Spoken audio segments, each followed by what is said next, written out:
के इलाके जौहर टाउन में धमाका, 6 साला बच्चे समेत 3 अफराद जान से गए, 24 जख्मी। धमाका खेल मवाद के फटने से कई घरों को नुकसान पहुंचा, इमारतों के शीशे टूट गए। धमाके के नतीजे में करीब खड़ी मोटरसाइकिलें, कार और रिक्शा भी तबाह हो गया। वजीर आला पंजाब की जौहर टाउन धमाके की शदीद मजम्मत। जौहर टाउन में बम धमाके की इब्तिदाई रिपोर्ट तैयार। 15 से 20 किलो गैर मुल्की धमाका खेज मवाद कार में नस्ब था। रिमोट कंट्रोल डिवाइस से किया गया। धमाके में बॉल बेरिंग, कीलें और दीगर अशिया भी इस्तेमाल की गई। IG पंजाब इनाम गनी कहते हैं दहशतगर्दों का हदफ पुलिस है। धमाकों में बैरूनी हाथ मुलविस होते हैं।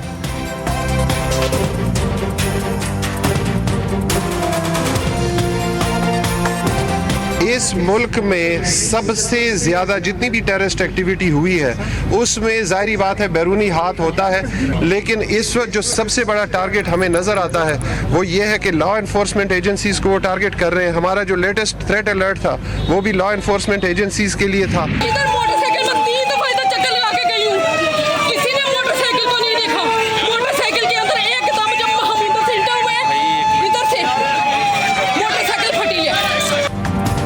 जौहर टाउन में धमाके की ऐनी शाहिद खातून का इंकशाफ। एक मुश्तबा शख्स मोटरसाइकिल खड़ी करके चला गया, उसी मोटरसाइकिल में कुछ देर बाद धमाका हुआ। वज़ीर-ए-आज़म इमरान खान की ज़ेर सदारत ISI हेडक्वार्टर में आला सतह का इजलास। मुसल्लह अफवाज के सरबराहान समेत वफाकी वज़रा की शिरकत। वज़ीर दाखिला शेख रशीद, वज़ीर इत्तलात फवाद चौधरी शरीक रहे। इजलास में मुल्क की अंदरूनी और बैरूनी सलामती की सूरत हाल और अफगान अमन अमल पर ब्रीफिंग। खत्ते की तज़व्वुराती सूरत हाल करीबी ताल्लुकात के मतकाजी है, मुश्तरका मसाइल से मिलकर निमटना होगा। Army chief general Qamar Javed Bajwa की आज़रबाईजान के वज़ीर दाखिला से मुलाकात में गुफ्तगू। आर्मी चीफ ने आज़रबाईजान के chief of state border service से भी मुलाकात की। पाक फौज के शोबा ताल्लुकात आमा के मुताबिक आर्मी चीफ ने हर सतह पर बाहमी राबताकारी की जरूरत पर जोर दिया। FATF के तकनीकी लवाजमात पूरे कर चुके हैं। पाकिस्तान को ग्रे लिस्ट में रखने का कोई जवाब नहीं। वज़ीर ख़ारजा शाह महमूद कुरैशी कहते हैं महज एक तलवार लटकाना मकसूद है तो और बात है।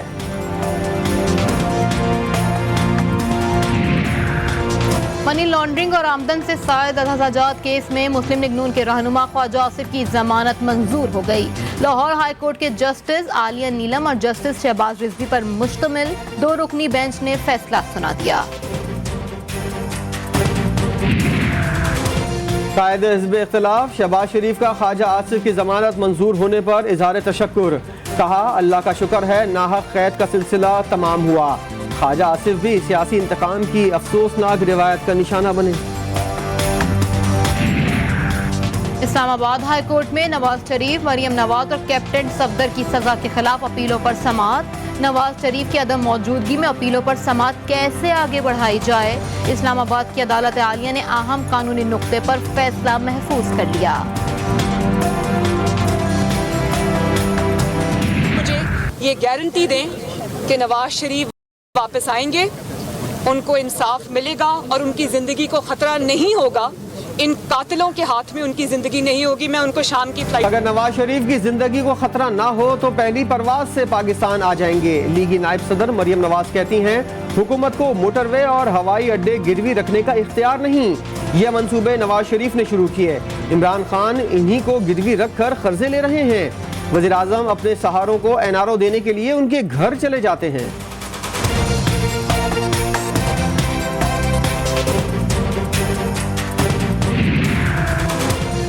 ख़वातीन के लिबास से मुतालिक इमरान खान का बयान मुजरिमाना सोच का कास है। पाकिस्तान को इस सोच से आज़ादी चाहिए। लीगी नायब सदर मरियम नवाज ने कहा ज़्यादती के घिनौने जुर्म पर मजलूम को जिम्मेदार करार देने वाले को शर्म आनी चाहिए। वज़ीर आज़म फहाशी रोकने की बात करते हैं, देसी जाली लिबरल बात को गलत रंग दे देते हैं। इमरान खान ने कभी नहीं कहा कि ज्यादती का शिकार औरत ज्यादती की जिम्मेदार खुद है। मावन खुसूसी शहबाज गिल कहते हैं मुआशरे में बेहतरी के लिए हुकूमत और समाज को किरदार अदा करना चाहिए।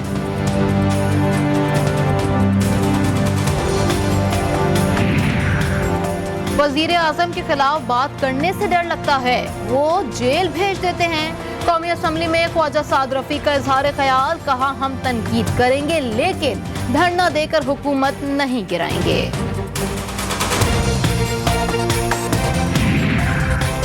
बजट में गरीब के लिए कुछ नहीं, IMF के दबाव पर बिजली की कीमत बढ़ाई जाएगी। लीगी रहनुमा शाहिद खान अब्बासी का कौमी असम्बली में इजहार ख्याल, साबिक वज़ीर आज़म ने LNG मुआहदे पर हुकूमत को मुनाज़रे का चैलेंज कर दिया।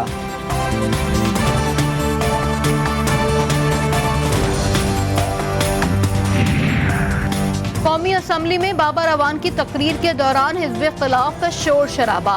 बाबर अवान ने कहा, चाहता हूँ ये और चीखे ताकि पूरी कौम देखे। कायद हिज़्ब इख्तिलाफ कमर के दर्द के बायस लंदन जाना चाहते थे मगर बजट पर तकरीर के लिए 4 घंटे खड़े रहे।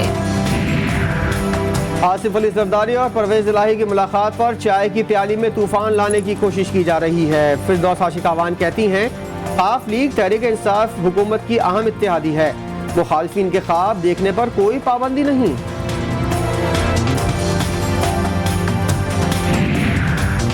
हुकूमत आइंदा इंतखाबात में शिकस्त से बचने के लिए इलेक्शन कमीशन को नाकारा करना चाहती है। लीगी रहनुमा एहसान इकबाल का इल्जाम, कहा हुकूमत चाहती है कि नैब की तरह इलेक्शन कमीशन को भी उंगलियों पर नचाए। किडनी हिल रेफरेंस में सलीम मांडवीवाला, एजाज हारून, अब्दुल गनी मजीद पर फर्द जुर्म आयद। शरीक मुल्जिमान नदीम मांडवीवाला, तारिक महमूद, अब्दुल कादिर शेमानी पर भी फर्द जुर्म आयद की गई। इस्लामाबाद की एहतसाब अदालत में मुल्जिमान का सेहत जुर्म से इनकार।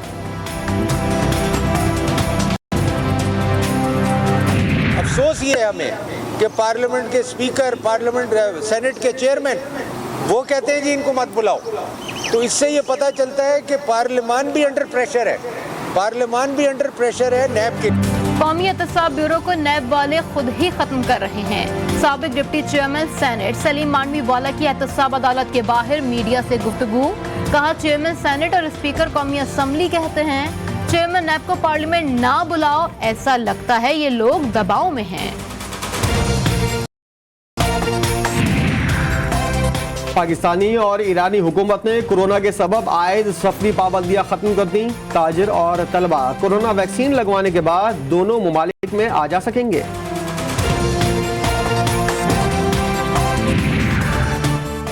तालिबान अफगानिस्तान ने ताजिकिस्तान के साथ मरकजी सरहदें गुजरगाह पर तसल्लुत हासिल कर लिया। काबुल इंतजामिया की फौजी सरहद पार फरार। तालिबान अफगानिस्तान ने बेशतर मुतसल इलाकों को कंट्रोल भी हासिल कर लिया। काबिल फौज चौकियों को छोड़ गई। तर्जुमान अफगान फौज के मुताबिक अफगानिस्तान के 88 अजला अमली तौर पर तालिबान के कंट्रोल में हैं।